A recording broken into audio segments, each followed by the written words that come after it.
Morning. This morning we are talking about your Christmas Club account. And this month we're experiencing a December to remember by sharing in the sweetness, the sacredness, and the holiness of this time of year in new and empowering ways. So we talked about the line December to remember. If it sounds familiar, I borrowed it from a Lexus advertising campaign.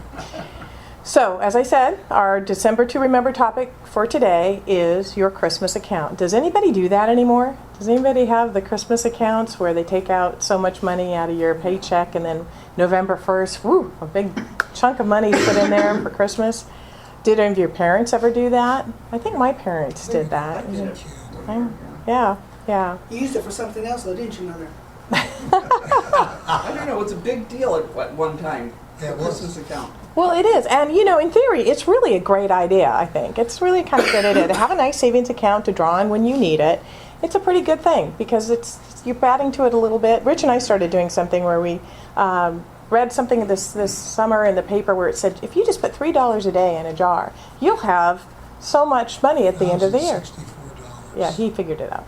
I don't do the math. Anyway, so we started putting $3 a day because sometimes you stop and buy a cup of coffee and that's $3. So we just started throwing $3 a day, and then we've got this jar that we can play with. It's kind of fun, and so we can all have that. We can all have it financially if we're disciplined enough to put money into savings. But I'm sure you realize that I'm not here to talk about putting money into a savings account, even though that's kind of fun. Rather, we're here today to talk about the idea that we can absolutely have a spiritual savings account if we are disciplined enough to put some spiritual ideas and practices into it.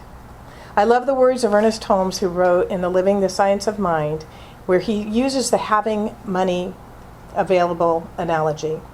He says how comfortable it makes us feel to have a good fat checking account, an account big enough to draw on in emergencies without impoverishing us when it comes to paying for our ordinary needs. Let us talk about another kind of account which is equally important. We are calling it our spiritual bank account because we believe there are real spiritual forces that we can draw on and deposit in our own minds in which can be used in any emergency, in any stress or strain of life.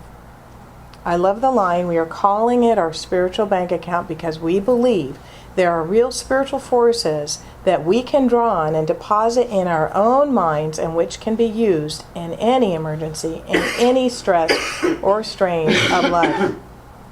But of course, the key to this working is what? The deposits have to be made in advance. Not at the moment it's happening, in advance, so that the account is available when it's needed. So this morning we're going to look at a couple of key spiritual deposits we can make so that our beautiful Science of Mind New Thought teaching teaches us. But before we talk about the deposits, I want to set the stage of our conversation by adding or saying something really important, okay? And this is really important. Are you ready for this? Poke your neighbor if you need to and say, are you listening? Because this is really important. Okay. Our teachings, this is it, our teachings do not guarantee that we won't ever have challenges. Is that a surprise to anybody? Clearly, humanity has its deep challenges. We see tragic evidence of the depth of our challenges in the news practically every day. No, we're not guaranteed that we won't have problems or challenges. We're not guaranteed we won't have things happen in our own lives or in the lives around us or at the level of our humanity that can be scary, heartbreaking. There just are no guarantees. But our teachings do guarantee us something, and it is something profound and beautiful. They guarantee us a way to look at whatever is going on, a way to be with whatever is going on, and a way to approach whatever is going on that serves, supports, uplifts, and empowers us individually and collectively. Because when one of us is served, supported, comforted, uplifted, empowered, the collective is as well. When you give a smile to someone, say a kind word to someone, be with someone who is in need, you are supporting that person and uplifting that person. But did you know that you are also uplifting all of humanity at that moment? Why? Because we're one. That's why. Whenever we do anything for one person, it affects the whole. And if I were to put what it is that can serve us, support us, comfort us, uplift us, and empower us in just a sentence, I would say this. Our teachings show us how to take a higher view of life. Let me tell you a story to illustrate this idea of a higher view of life. This is a great story. It's a story about an English couple that came to visit New York City for the first time. And to be honest, they were afraid. They were afraid of New York City. They'd heard of its reputation, full of rude people, garbage, and crime. Their host, however, was a very wise person. Immediately upon their arrival, he took them to the observation deck at the top of one of the tallest buildings in New York City. They went up there and they took a look at the city from the top. It was a clear day and they could see forever, or so it seemed. They were most impressed with the beauty of the city, the vista, the buildings, the greenery, everything about it. It was utterly spectacular. And all during the rest of the week, as they traveled around town, they could not keep the vision of that view out of their minds. They wrote later to their host that it was the greatest experience that they'd ever had traveling around the world. They loved New York City. They thought it was one of the loveliest and friendliest cities. All of that because of a view from the top they got before they experienced the city. Remember, we must make deposits in our spiritual bank account before we need to use them.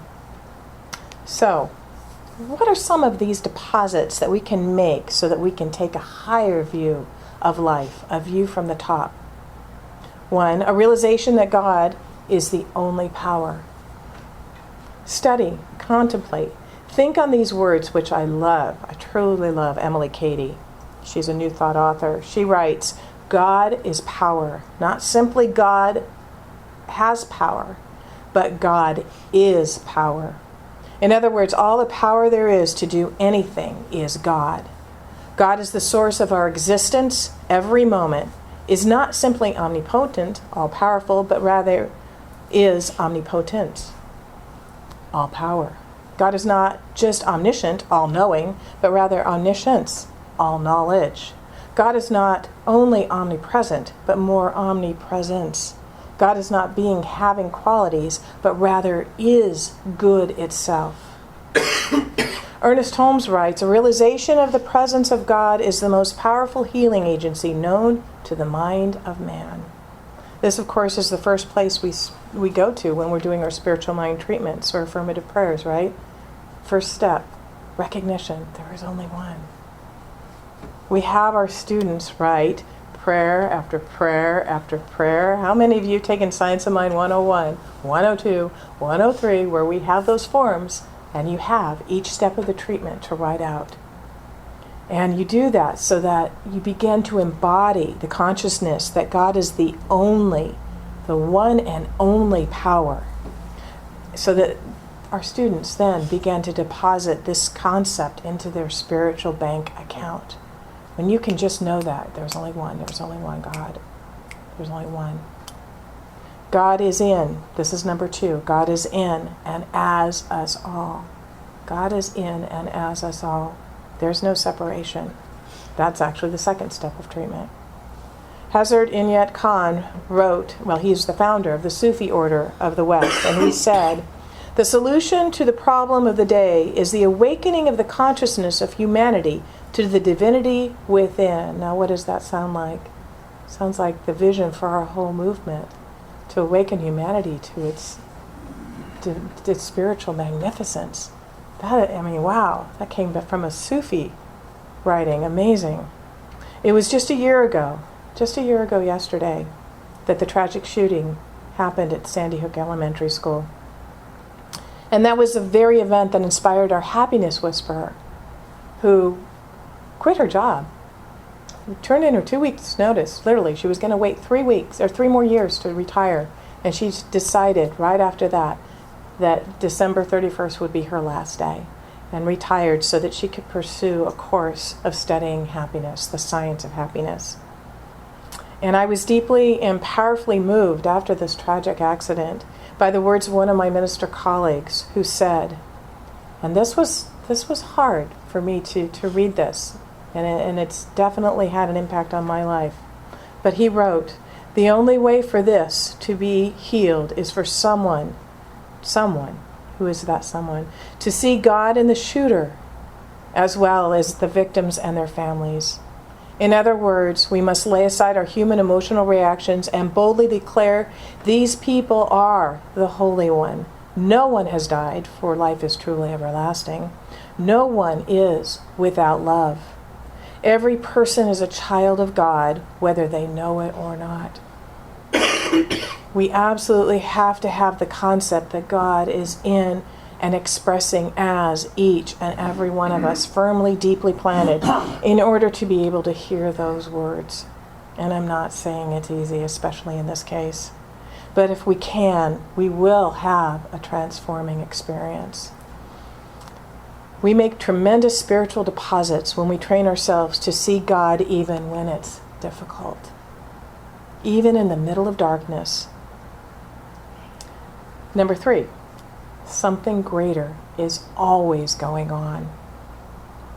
And we make our third spiritual deposit when we train ourselves to realize that no matter what is going on, no matter what it is we see out there in the world, there is always something greater happening. Always something greater. No matter what difficulty we may be experiencing in any given moment, an answer greater than the problem is available. The school life is no different. The school of life is no different than grade school, middle school, high school, or graduate school. Because you're constantly, when you're in school, right, being introduced to new curriculum of understanding. First graders, they think it's pretty tough. This is really hard. 8th graders think their classes are hard, and likewise, seniors in high school think their classes are impossible. Well, unless you're Allison, you just breeze right through them all. But the high school student doesn't think that the 8th grade curriculum is challenging, and the 8th grader doesn't think the 1st grade curriculum is challenging, right? The perfection of the universe is that it has a magnificent way of keeping us on our growing edges of our own life. If you're finding that your curriculum right now is particularly challenging, know that you are in the perfect place, the growing edges of your own becoming, and who you are becoming is someone truly amazing. Hard curriculum is a compliment to your soul. It helps you see that you are more than you've known, more than you knew you could be. So I ask you, do we cultivate these ideas so that we can turn to them in times of trouble? God is the one and only power, the all power. That one and only God, the one and only all power, lives as me. There is always something greater going on than any experience I may be having. These are the mental deposits to make into our spiritual account. My favorite passage from the Science of Mind textbook is, "Stay with the one and never deviate from it. Never leave it for a moment. Nothing else can equal this attitude. To desert the truth," and this is all in caps, "to desert the truth in the hour of need is to prove that we do not know the truth. When things look the worst, that is the supreme moment to demonstrate to ourselves that there are no obstructions to the operation of truth. The person who can throw himself with a complete abandon into that limitless sea of receptivity, having cut loose from all apparent mooring, is the one who will always receive the greatest reward." That is what our teachings guarantee, if we make those spiritual deposits. As I stand before you this morning, eternally grateful for these teachings and for the spiritual deposits I've made so that I and we can withdraw from the rich account of spiritual understanding in times like these. As we remember Sandy Hook, as we read about another fallen soldier or soldiers in Afghanistan or wherever they may be, or the horrors of what's going on in Syria or other parts of the world, or the negative things that we do right here in the Central Valley. We had a friend that Rich used to work for, the shooting that happened behind the Velvet Creamery. It was a friend's son. It was shot down. that's the time when we have to pull on those spiritual deposits that we have made and know that there is something greater going on and that we truly are all one. I'd like to close with a prayer that's very cute and also very poignant to this message this morning. It's called a candid prayer, but here's a short story to set the prayer up. There once was a farmer who had 3 sons, John, Jim, and Sam. No one in his family had ever attended church or had time for God. The pastor of the church tried for years to interest the family in the things of God, but to no avail. One day a rattlesnake bit Sam. The doctor was called and he did all he could do to help Sam, but the outlook for Sam's recovery was very dim. The pastor was called and apprised of the situation. The pastor arrived and began to pray as follows. O wise and righteous Father, we thank thee. In thine wisdom thou didst send this rattlesnake to bite Sam. He has never been inside the church. It is doubtful that he has, in all his time, ever prayed or even acknowledged thy existence. Now we trust that this experience will be a valuable lesson to him and will lead him to you. And now, O Father, will thou send another rattlesnake to bite Jim, and another one to bite John, and a really big one to bite the old man? For years we have done everything we know to get them to turn to thee, but all in vain. It seems, therefore, that what with our combined efforts could not do, this rattlesnake has done. We thus conclude that the only real thing that will do this family any real good is a rattlesnake. So, Lord, please send us bigger and better rattlesnakes. Thank you. Amen. Shakespeare once said, "Sweet are the uses of adversity."